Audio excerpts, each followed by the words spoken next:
The 1993 movie, Super Mario Bros. Is weird. Instead of the colorful world of the video games where Mario hops around eating mushrooms and bouncing on little turtle guys, this movie is set in a nightmarish city called Dino-Hatton.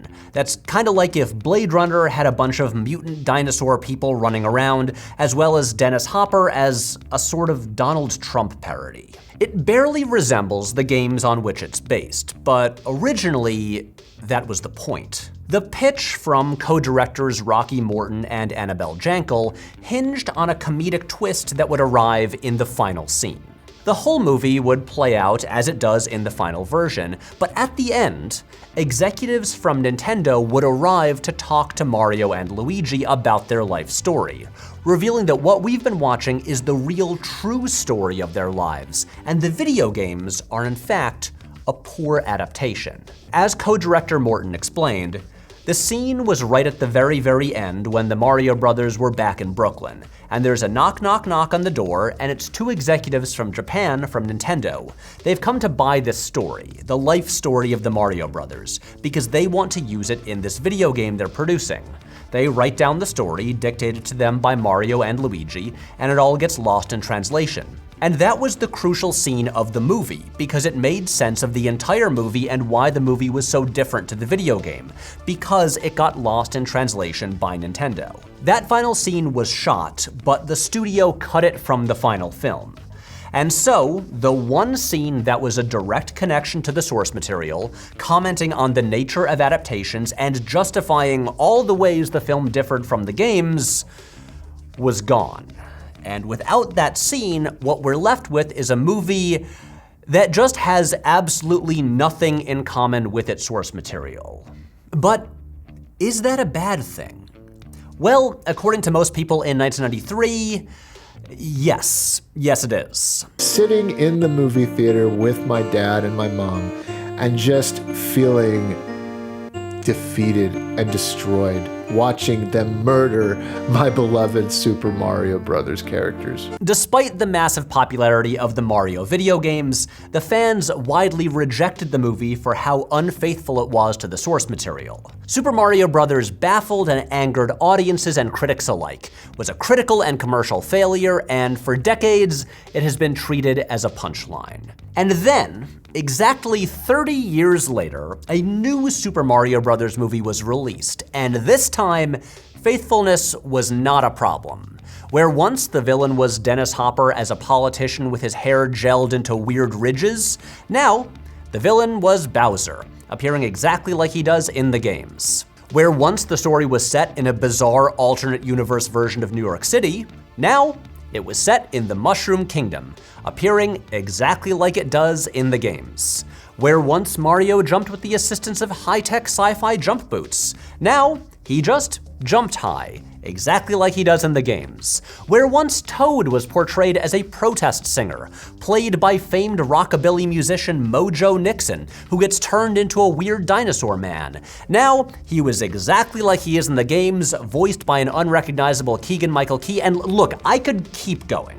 Basically, the 2023 Mario movie is everything that fans complained the 90s movie was not.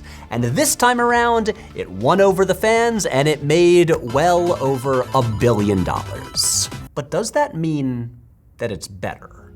And when we're talking about a game with basically no story, no psychological depth, and characters that are, at best, one-dimensional, what is the goal of a film adaptation anyway?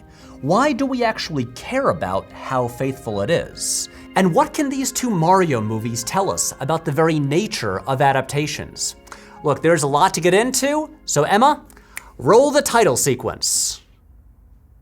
Wait, am I still in the shot? Emma? Oh, sorry. I thought the cold open would last a little longer. I'm just catching up on my reading. Look, I am all for you expanding your mind through the magic of reading. It's both fun and fundamental, but remember, we're still at work. I mean, it does tie into the themes of the episode. I'm reading the novelization of the movie Locke. Wait, Locke? The movie that's just Tom Hardy driving a car for 90 minutes? That got a novelization? Yeah, and it is a complete betrayal of the original. partway through, he gets out of the car. Can you believe it? Emma, you know I don't like to use this kind of language at work, but mamma mia. Look, just try to stay focused, okay? Okay? Great, now, let's go. I'm sorry. It's my last Mario impression for the episode.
Hello, I'm Patrick Willems, and welcome back to another episode of the show. We are about a month or so into the new season, and so far, I think things are off to a great start.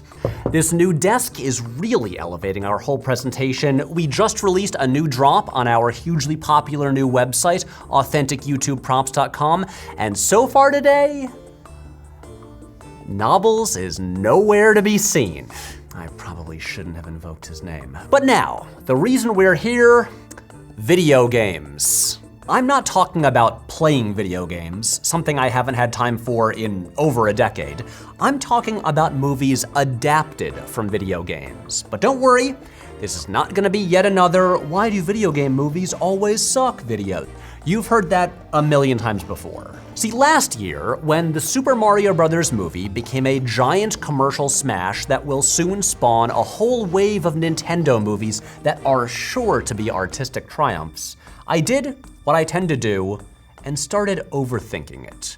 And I started overthinking it in comparison to the deeply weird 1993 Super Mario Bros. Movie. And that got me thinking about the whole nature of film adaptations. Which is, yes, a big topic. In my research, I found out that adaptation studies is an entire field of academia that people devote their whole careers to.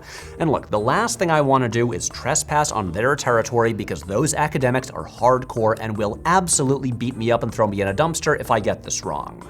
So today, we are going to lightly skim the surface of adaptation studies. But keep in mind, there are many, many very dense books on the subject. And yet, strangely, no movies based on those books. Makes you think. But let's take a big double jump back and ask a bigger question. What's the point of adaptations? Well, on one level, or level 1-1, to put it in Mario terms, the very idea of adaptations is kinda weird. When other people are making original movies based on ideas they thought of themselves, writing their own stories. Then over here, you got some guy who's just using a story someone else already wrote in a book years earlier. Like, duh, of course your movie is good. You used a story Charles Dickens wrote. It's almost cheating. But also, consider that the tradition of retelling stories has existed for as long as we've had stories. Like, how else do you think stories spread in the days before writing? And long before our current IP-obsessed era of media, where everything has to be based on an existing property, adaptations were still everywhere. Like, how many revivals of Shakespeare plays have there been? Hundreds, if not thousands of them before movies were even invented. Hell, in the 90s, every other teen movie was secretly a Shakespeare play. This is nothing new.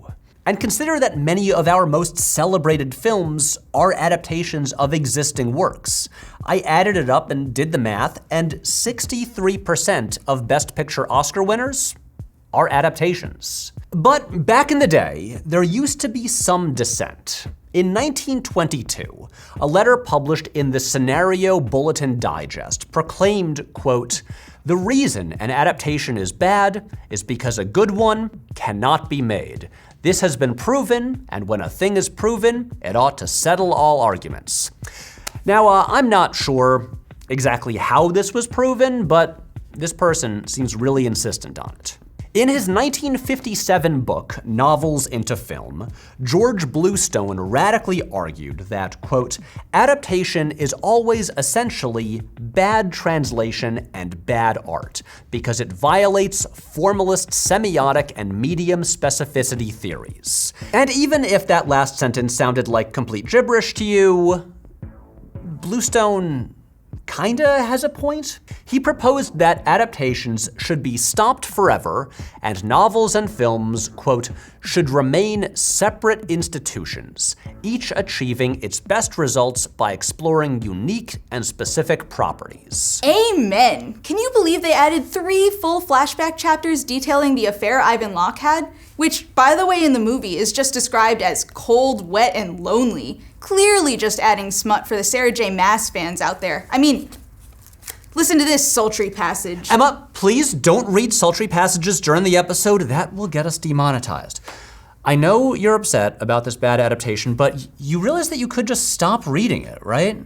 I mean, you are supposed to be working right now. I would, but the Nebula Studios book club is meeting right after this, and I'm noting all the worst parts so that we can discuss them. If you hate it so much, why would you suggest it for book club? Also, wait, there's an office book club? I didn't suggest this trash. It was me! Locke's dark journey into night deserves to be seen in as many mediums as possible. All the more content for me to gobble. Wait, Nobbles knew about book club before I did? Well, of course I knew about it. I set it up. Surely you received my Evite. I guess it must have gone to spam. I would certainly never delete all your emails sight unseen. Anyway, let's get back to the essay. Okay, that's all well and good, but no matter how many infuriatingly bad adaptations we encounter, people keep making them, and we keep watching them. So why? What is it that compels us to retell and reimagine the stories we love? In her essay on the art of adaptation, Linda Hutchin writes, "While no medium is inherently good at doing one thing and not another, each medium, like each genre, has different means of expression and so can aim at certain things better than others. In other words, each medium has things that it's especially good at, and moving a story to a new medium brings with it a new set of tools that can express aspects of the story differently, or sometimes more strongly." So to use an example, in The Lord of the Rings, the original form of the novel was ideal for the lengthy, vivid descriptions of the settings, as well as showcasing the different languages that Tolkien created for the world of Middle-earth. But then, when it became a film, now in a visual medium, it's able to prioritize showcasing the scale of the world. The small hobbits dwarfed by the giant landscapes and towers. The armies of thousands of soldiers clashing. Gandalf's evolution from gray to white hits more strongly when we can visually see that change. And this is what often motivates adaptations, the opportunity to highlight aspects of a story with the tools of a new medium. Like if it's an emotional, character-driven story, film will allow us to watch a great actor express those feelings and deliver that dialogue. But film is not necessarily better at everything.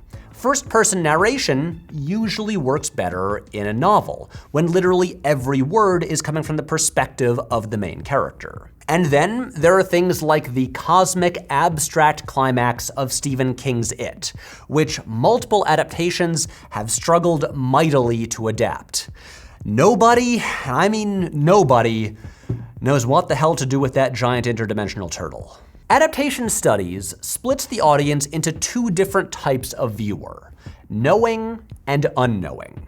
In other words, is the viewer familiar with the source material or unfamiliar? For the unknowing viewer, usually the film's nature as an adaptation doesn't really matter. They just experience it as they would any other film. Assuming, of course, that the adaptation works for them and doesn't require prior knowledge of the original work. Linda Hutchin, who I quoted a minute ago and surely will again before this episode is over, writes that to deal with adaptations as adaptations is to think of them as, to use Scottish poet and scholar Michael Alexander's great term, inherently palimpsestuous works, haunted at all times by their adapted texts. If we know that prior text, we always feel its presence shadowing the one we are experiencing directly. When we call a work an adaptation, we openly announce its overt relationship to another work or works. Did you say palimpsestuous? I thought you said we couldn't read smut during today's episode. No, it's not a dirty word, okay? It just sounds that way. Like, it means, one sec, hold on, I gotta look this up. Okay, so palimpsestuous means a manuscript that has been partially erased, then overwritten. Oh. Why does an academic word sound so dirty? Well, probably because, in addition to being cutthroat maniacs, adaptation studies scholars are also kinky little freaks. Anyway, the point here is that adaptations are always, to some extent, in conversation with the original text. The knowing audience can't help but think about that original text. The adaptation reveals the writer or filmmaker's feelings about the original text. So unless someone invents working neuralizers real soon, there's no way to divorce adaptations from their original text and all the baggage that brings and erase our memories of what we've read before. When we are knowing viewers watching an adaptation of something we have enjoyed in its original form, be it novel or comic book or cartoon or, yes, video game, much of the pleasure comes from recognition and repetition. It is satisfying to see characters on screen looking and sounding just like they were described on the page. Like, even though we had already seen several versions of Spider-Man, we were all delighted when we first saw Tom Holland's version because, hey, now for the first time he looked and sounded like a real teenager, and his eyes finally changed shape like they do in the comics. And I know it makes us sound like trained seals, clapping stupidly because we see a thing that we recognize, but there's a reason that we rewatch our favorite movies and reread our favorite books and listen to our favorite songs over and over again. And there's something that can be really satisfying about a great cover version of a song that we already love. It gives us, as Hutchin puts it, repetition with variation, from the comfort of ritual combined with the piquancy of surprise. But the real issue we're here to discuss today is infidelity.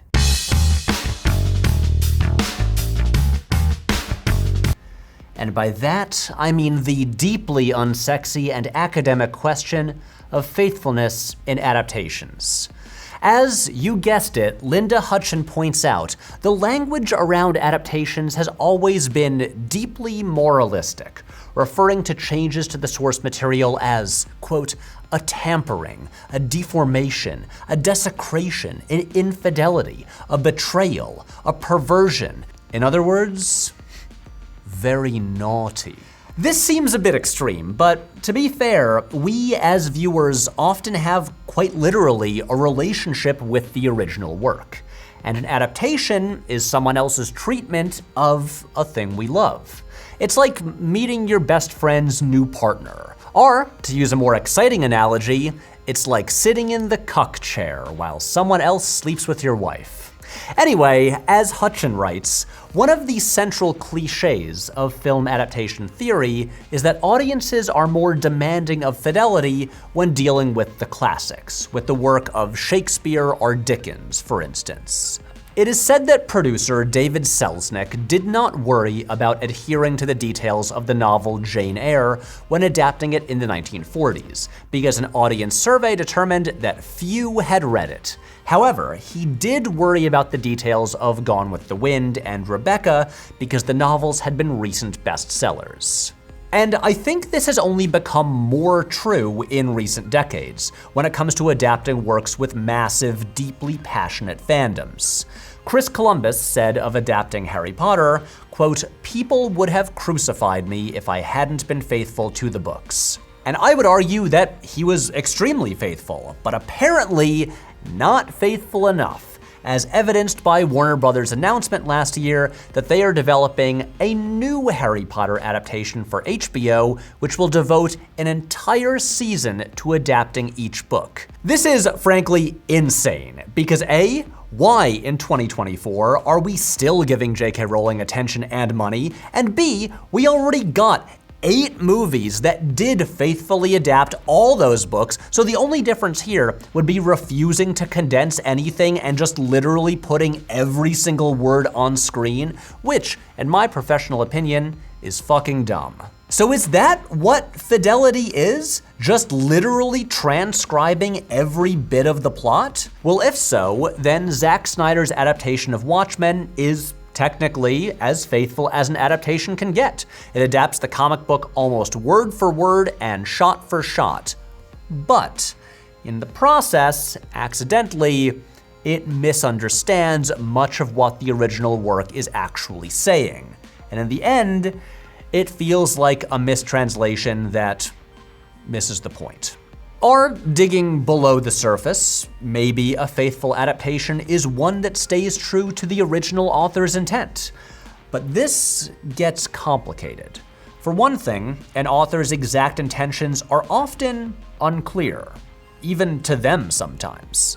Famously, Stanley Kubrick's adaptation of The Shining infuriated Stephen King by largely ignoring some of the deeply personal themes of the original novel. It's a great movie, and it does contain most of the plot of the book, but is it a faithful adaptation? And would it be better if it was? The film adaptation of Akira cuts out almost the entire second half of the original manga, which seems like an unfaithful adaptation, but also, the movie is literally written and directed by Katsuhiro Otomo, who wrote and drew every page of the original comic, so I don't think you can argue that it in any way is untrue to the author's intent. Robert Stamm writes, "When we say an adaptation has been unfaithful to the original, the term gives expression to the disappointment we feel when a film adaptation fails to capture what we see as the fundamental narrative, thematic, and aesthetic features of its literary source.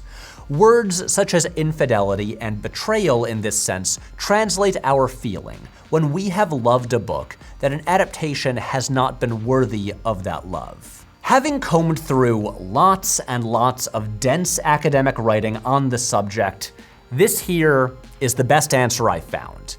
And it's one that remains subjective for each viewer, at least the knowing viewers. What each of us considers to be the fundamental narrative, thematic, and aesthetic features of the original, those are the attributes that must be included for us to deem it a faithful adaptation. And with that question kind of answered, let's talk about Mario. If we're going to understand how different movies have adapted Mario, first, we need to understand the source material. Unfortunately, my old Super Nintendo is jammed somewhere in my parents' attic, at this point more black mold than plastic. So here to explain the sacred lore and history of that agile Italian plumber, here's our good friend, Matt Krol from the channel Extra Credits. Thanks, Patrick. As the world's foremost usually animated person with both a history and game design channel, I can safely say that I'm the most qualified guy to read you the original Super Mario Bros. Story description from the US booklet that came with the classic Nintendo game way back in 1985. Now, since I couldn't find my original copy of this sacred text, I did the next best thing. I bought the Super Mario All-Stars manual for $5 at PAX East and then printed out the OG game story page and stuck it in there for the highest level of accuracy possible, so let's go. One day, the kingdom of the peaceful mushroom people was invaded by the Koopa, a tribe of turtles famous for their black magic. The quiet, peace-loving mushroom people were turned into mere stones, bricks, and even field horsehair plants, and the mushroom kingdom fell to ruin. The only one who can undo the magic spell on the mushroom people and return them to their normal selves is the Princess Toadstool, the daughter of the great Mushroom King. Unfortunately, she is presently in the hands of the great Koopa Turtle King.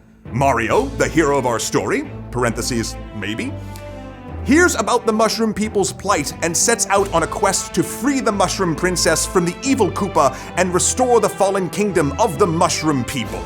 You are Mario. It's up to you to save the mushroom people from the black magic of the Koopa. Now, you can see this narrative here is pretty thin.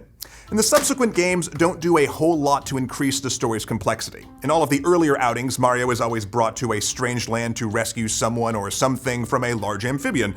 Of course, there are small variations, right? In Mario 2, it was all a dream. In Mario 3, it was a stage play. Super Mario World had Mario meet a dinosaur friend who he gets to sacrifice to jump across larger pits. And of course, Mario 64 doesn't so much stretch the story as it does his face. But what about Mario himself? For, parentheses, maybe the most well-known video game character of all time, what do we actually know about him?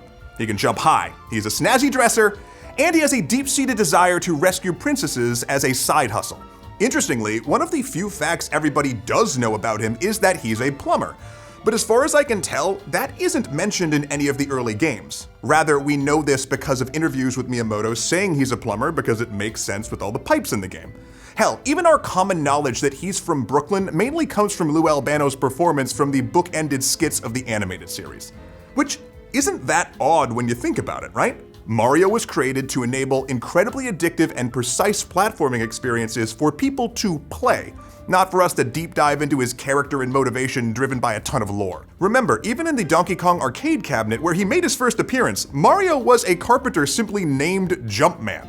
Though I should mention, we eventually got games like the Paper Mario series and the Super Mario RPG that actually do have sprawling stories and memorable narrative moments for him and his friends, but the movie adaptations have yet to pull from any of that in a real way, so we're gonna ignore them here.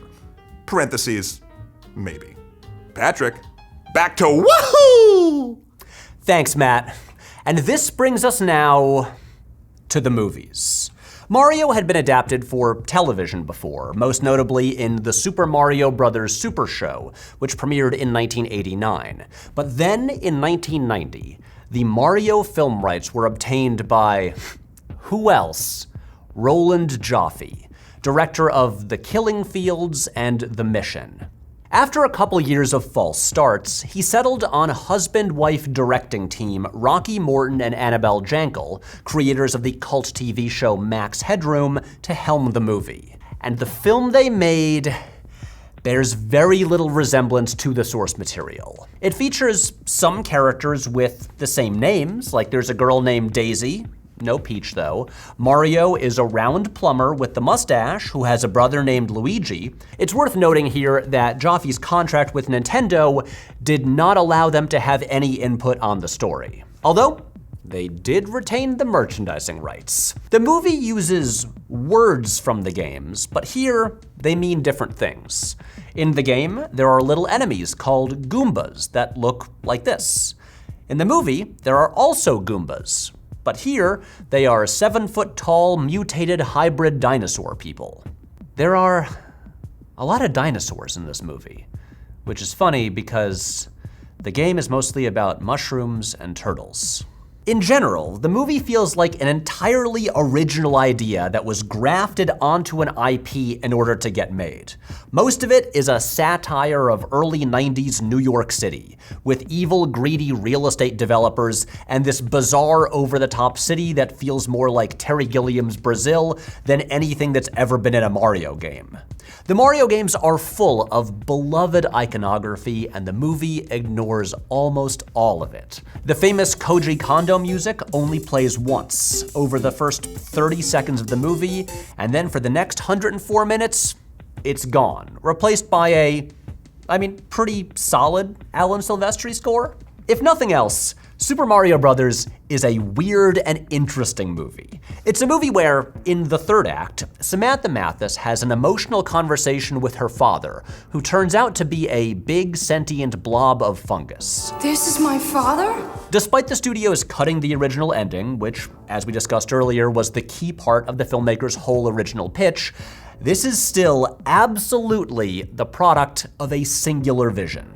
But it's also so completely removed from the source material that it just doesn't really engage with it at all. It has nothing to say about Mario, no perspective on Mario. It might as well not even be a Mario movie. Like, I enjoy watching this movie, but it totally fails as an adaptation. Beyond the fun exercise of going, how the fuck did that turn into this? It works better completely removed from its source material. Okay, remember that quote from earlier about how audiences are more demanding of fidelity when it comes to adaptations of classics? Well, for a long time, studios didn't really think that that applied to lesser source materials like comic books or video games, since, those are for kids and kids are stupid. And that is how you get something like the 1993 Mario movie, or some of the fairly insane changes in the Batman movies like the Joker killing Bruce Wayne's parents. So my theory is that this really changed in the late 90s, when the internet fan backlash to Batman and Robin was so strong that suddenly Hollywood sat up and realized that they needed to approach these adaptations a bit differently. This was where they started to understand that fans of comic books or video games or young adult fantasy novels held those in as high regard as others do the works of Shakespeare or Jane Austen. And these fans demanded that the adaptations be taken as seriously as a goddamn heart attack. So here, the studios realized that if they appeased those fans, there was a lot of money to be made.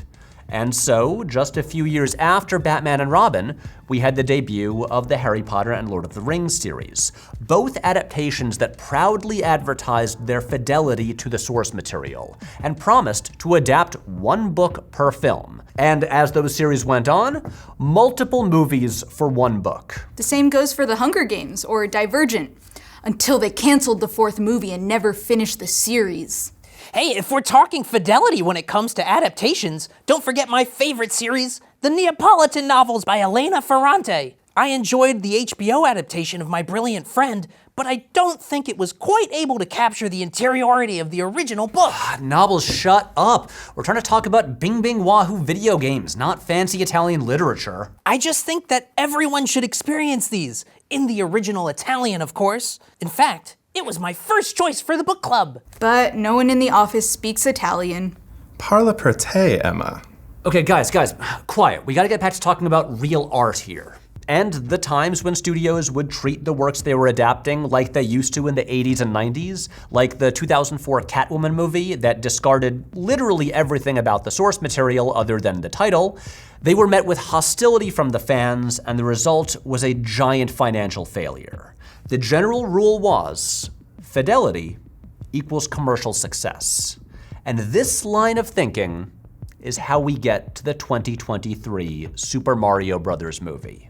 Developed by Illumination Entertainment, the studio that gave us those lovable freaks, the Minions, this movie was made in very, very close collaboration with Nintendo, who had gotten way more careful with licensing their properties for film ever since the original movie. Which I just can't really understand, because we all know that video game movies turn out great every single time.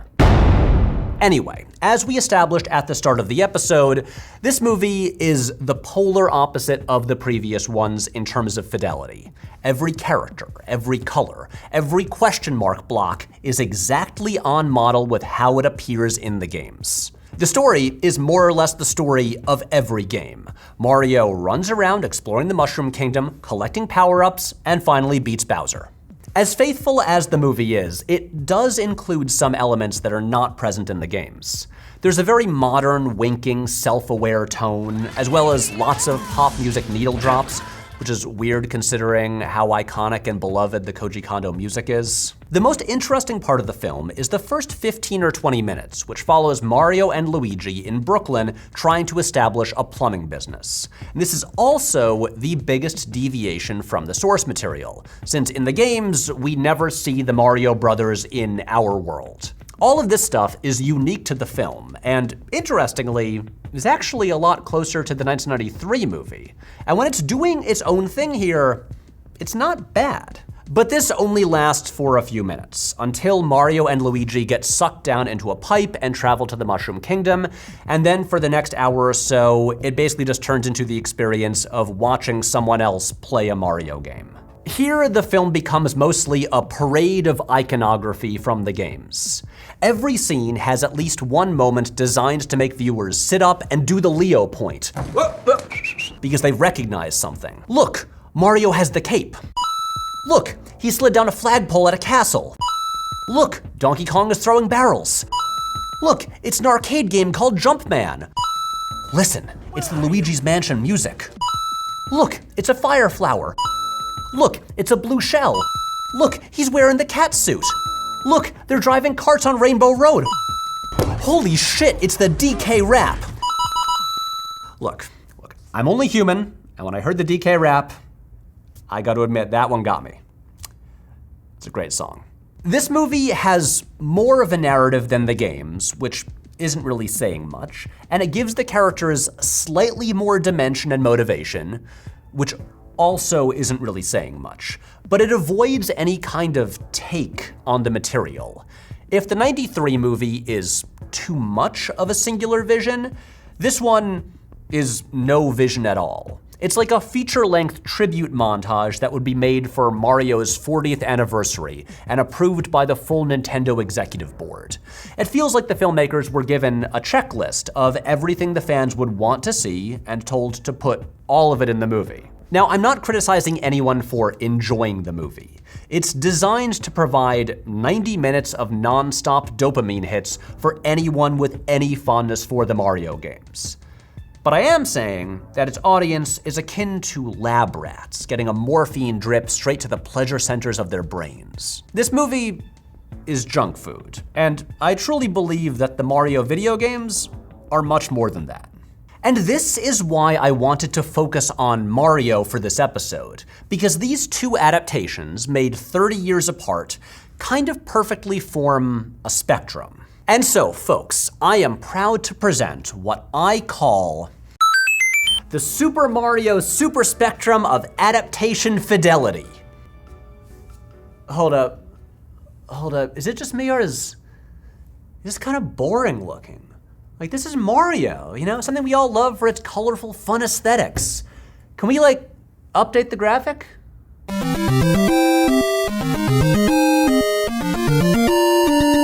That's good. Okay, so on one end, we have something that barely resembles its source material, that has no interest in engaging with it at all.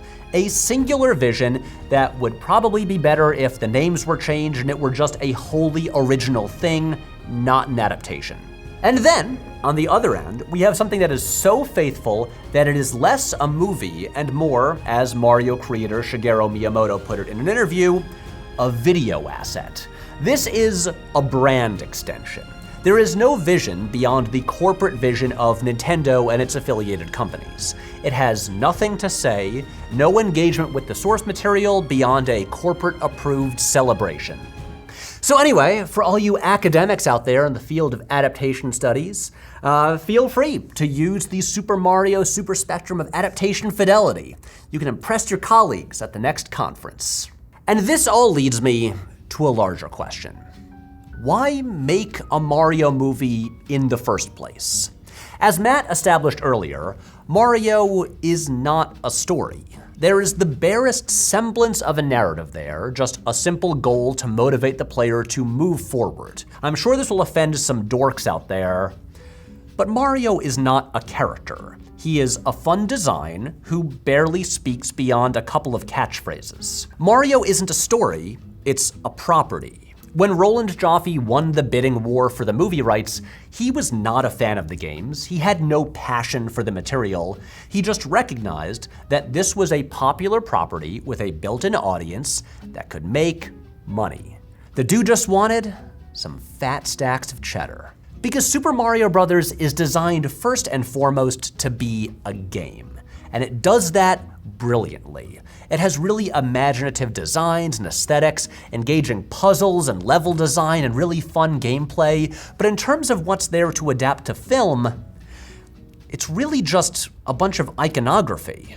Now, to be fair, sometimes in situations like this, when a property is developed for a film adaptation with purely commercial motivations, it's such a blank slate that it can lead to exciting creative choices.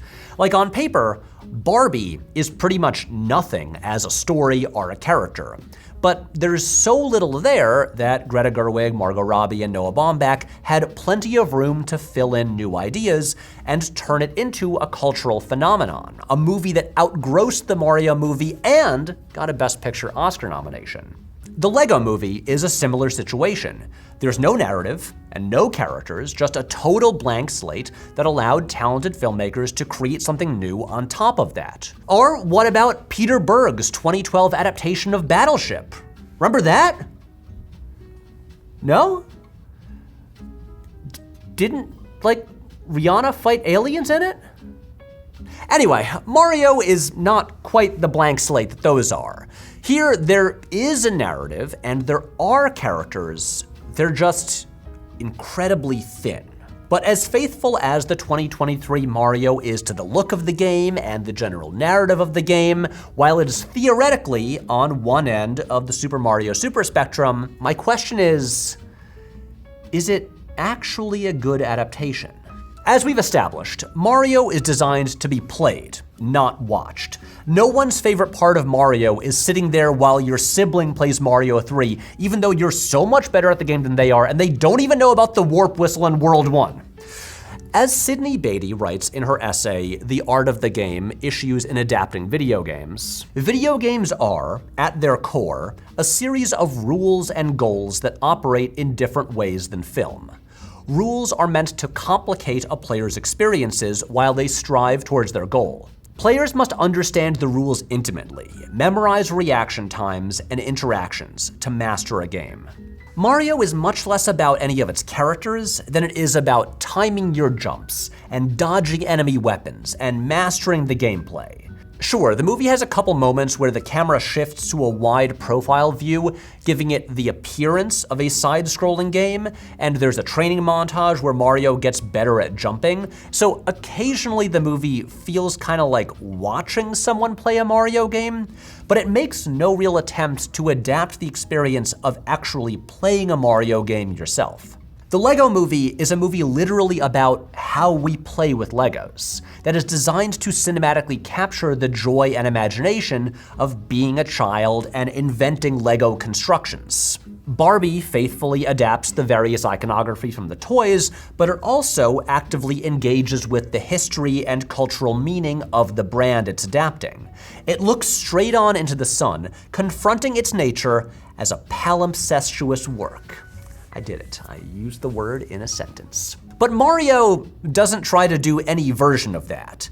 It is content to be a 90-minute long cutscene that occasionally reminds you of what it looks like when someone plays the game. Now compare this to something like Edge of Tomorrow, which is not actually based on a video game, but that perfectly captures the experience of playing a really hard video game and dying over and over again as you gradually master the timing needed to get through a level, until you are exhausted and your thumbs hurt and you know it by heart where every single enemy is and how to get through them without dying. At the end of the day, Mario will always be Jumpman. That is his purpose, the Sisyphean task of running forward and jumping, forever and ever until the end of time. There was nothing more to him at the beginning, and there doesn't really need to be. Now, I am open to being proven wrong, but I think that Mario is something that remains fundamentally pointless to adapt into a non-interactive medium.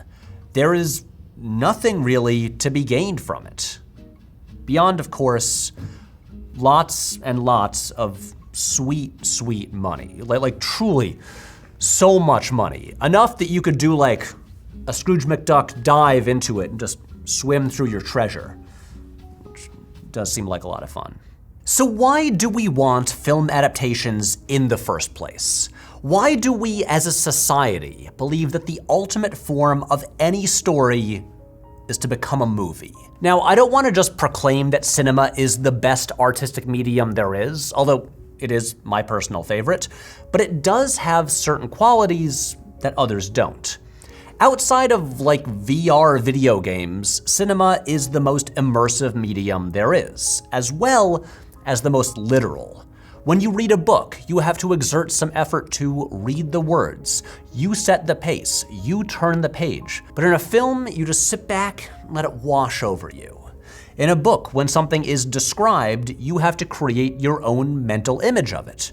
When you watch a play in a theater, the set is an abstract version of a location, and your mind has to fill in the blanks and imagine the world in which this is meant to take place. But in film, it does all the work for you. You see the full cohesive reality. Everything that was simply described in words on the page, now, it's all literally there in front of you. A fully realized world that you can watch as a spectator. Even when you read a comic book with their static panels and speech bubbles telling the story, it's natural to want to see those images move and come to life and hear those voices. It's why even with countless great Batman stories in comic books and on TV, I still keep hoping for the perfect live-action movie adaptation that will capture all of my favorite elements of the source material, because there is something so potentially powerful about cinema as a storytelling medium. What I'm saying is, I get the impulse to turn things into movies, but with video games, I'm not so sure. In the past 25 years, as video game technology has rapidly evolved, games have become more and more like movies. Compared to the early 90s, the narratives in games are a way bigger priority now. They often have real famous movie stars acting in them, and the games periodically stop to just turn into realistically animated movies. But look, the discussion of cinematic video games is way too big a topic to cover here. But maybe later this season, in its own video. Okay, so let's return to that Hutchin quote from earlier. While no medium is inherently good at doing one thing and not another, each medium has different means of expression and so can aim at certain things better than others. At this point in time, video games can do so many of the things that movies can do. They can have nuanced visual storytelling with quality acting and writing and music and cinematography. But then they also have one major aspect that is unique to them. They're interactive. They place the player in control of the events, as an active participant in the story, as the one making choices. Those choices might be where to explore in an open world game, or choices that will change the course of the narrative, like in Mass Effect, or even in a linear game like Mario, simply the choice to move forward. Or, if you're a weirdo, to just repeatedly run off the edge of a cliff and die over and over again. The appeal of quote-unquote cinematic video games like Uncharted or Metal Gear Solid is that it's just like a movie, but you're in it. And so then, when you adapt one of those to film, you're just removing an essential part of the experience. You're changing it from an active experience to a passive one. And now, as we saw with the Uncharted movie, when you strip away the interactive component, all you're left with is a mediocre movie. In the move from one medium to another, you're taking away essential elements, but not replacing them with anything unique to cinema. Unless something unique is hearing Tom Holland talk in his Peter Parker voice again. Hey, how was last night? Great. Yeah, he was cute? Very cute. Nice. I'm not saying that all video game adaptations are bad. That's not the case. There are ones like The Last of Us or Detective Pikachu that have actually made it work. but I think most of the time you're just going to end up with a shallower experience. Watching 90 minutes of Mario cutscenes will never be as much fun as just playing Mario. Exactly. And reading about Locke will never match the pulse-pounding excitement of seeing Tom Hardy talk on the phone while driving for 85 minutes. Sure. And that's okay. Whether an adaptation takes big swings or doesn't deviate one iota, there's always the original you fell in love with to take comfort in. You know what? Thanks, Patrick. You've really helped me find closure with this whole thing. Emma, I'm glad to hear that. Even if you ignored your work the entire time and also missed the whole point of the episode. How about you bring some of these points to book club? What do you say? Want to talk Locke over wine and cheese? It's nice of you to ask, but I haven't read the book. Patrick, it's a book club. Half the people there haven't read the book. Just read the back cover, and if anybody asks you a question, you can fill your face with cheese until they move on. I can do that. All right, I'm just gonna finish up the essay then, and then we'll head over. I understand why the Mario movie was such a huge hit last year. It's a property that has been massively popular for decades, with millions of fans of all ages, and this looked just like the game, faithfully transposing the iconography and the music and the basic narrative onto the big screen. And as we established earlier, the greatest pleasure of adaptations comes simply from recognition, seeing the thing we like given new life on screen. And after that movie's success, Nintendo and various Hollywood studios decided they're going all in, hoping this is the next Marvel-esque cash cow. So there's gonna be a live-action Legend of Zelda movie, as well as definitely more Mario movies. Now this does seem kind of bleak. Like, just as the superhero movie boom is slowing down, now here is a way dumber new thing to take its place and flood multiplexes for the next decade. But I don't think it's that bad. I'm actually a little skeptical that that's gonna happen. See, there's something inherently exciting about seeing superhero comic books adapted cinematically, making the jump from static illustrations on a page to big, flashy live action.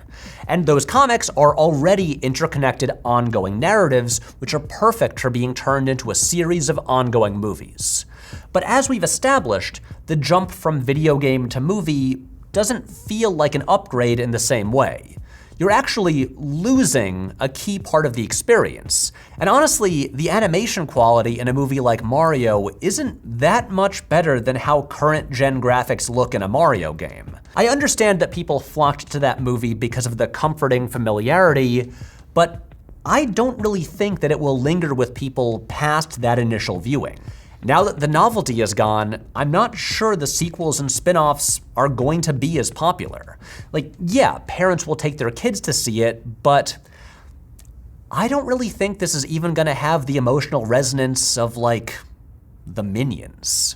As we've seen proven with increasing frequency lately, audiences actually do want something new and original. And if it's an adaptation, at least an adaptation that does something unique, like Dune or Barbie or Across the Spider-Verse, instead of just serving them the exact obvious thing that they already have.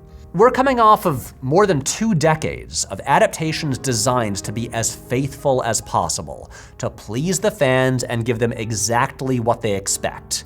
And I think at this point, we're all ready to take some chances. I think people can handle it. I think they actually want it. But I do have to say, if we are gonna get this whole big wave of video game adaptations, the one that I really wanna see is a Dig Dug movie. I think that has so much cinematic potential. It's about a guy who explodes monsters with a bicycle pump. I hope that movie is longer than Killers of the Flower Moon. Look, this is obviously an enormous topic, which is why I tried to keep it mostly focused on Mario. But after all that criticism about bad video game adaptations, what about a good one? Well, since we brought in our friend Matt Krol, I decided to keep him around a few minutes longer for a whole conversation where we attempt to answer the question on everyone's mind: is the 1995 Mortal Kombat the best video game movie ever made? And that whole bonus companion video, 40 minutes of Matt and me talking about fatalities and Goro and Scorpion and all that fun stuff, is out right now over on Nebula. I'm sure you know this by now, but Nebula is a streaming platform owned and founded by creators like Matt and me, where you could have watched this episode with no ads, but there's so much more to it than that. For most videos this season, I'll have a bonus companion video exclusively on Nebula, like the one last month with Griffin Newman and me talking about Muppets. It's like DVD bonus features, something that we all miss. Nebula is also the place where you can watch the Patrick H. Willems Star Wars Holiday Special, our crazy season finale from December. I'm currently working on a short film with Nebula that is coming out this year, and hey, that reminds me, it was just announced last week in Variety.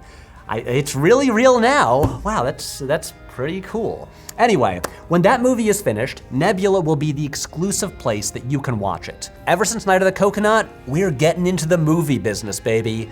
Nebula is giving creators like me, our Abigail Thorne, our Jesse Gender, the support and budget to make movies that we'd never be able to make on our own. So if this sounds interesting to you, just sign up at the link in the description or use this QR code right here. Signing up with my code gets you an annual plan for only $250 per month. A pretty good deal if you ask me. And part of that money goes directly to me supporting this channel and helping fund my next movie. So okay, I think that's all for now. Also on Nebula right now, the new Jet Lag episode is out a week early, so I'm gonna go home and watch that. Bye. You know, I think I'm gonna bring up the Super Mario Super Spectrum of Adaptation Fidelity. Like, this could be a new universal standard. Yeah, the club's gonna love that. I call it my Alice's Adventures in Wonderland Spectrum of Adaptation Fidelity. Nobbles, this is a bold new take, and anyone who comes up with something similar is clearly just copying you. God damn it, Nobbles, I hate you so much. All right, let's get this book club started. In my opinion, the front and back cover are both riveting. Dave the Agent, you're in this book club too? Yeah, anything to hang out more with Nobbles. Actually, about that, you've always called me Dave the Agent. Why? What is it you think I do? You get me work. What kind of work? Directing movies? What? No. Why would you think that? When have I ever gotten you work directing movies? Oh God. Let's begin with Chapter 1, Dark Road, Darker Journey. My career. All those wasted years. Lost like tears in rain. Wait, so what is your job then? I'm the CEO of Nebula. Streaming service? Oh. Wait, do you guys make movies?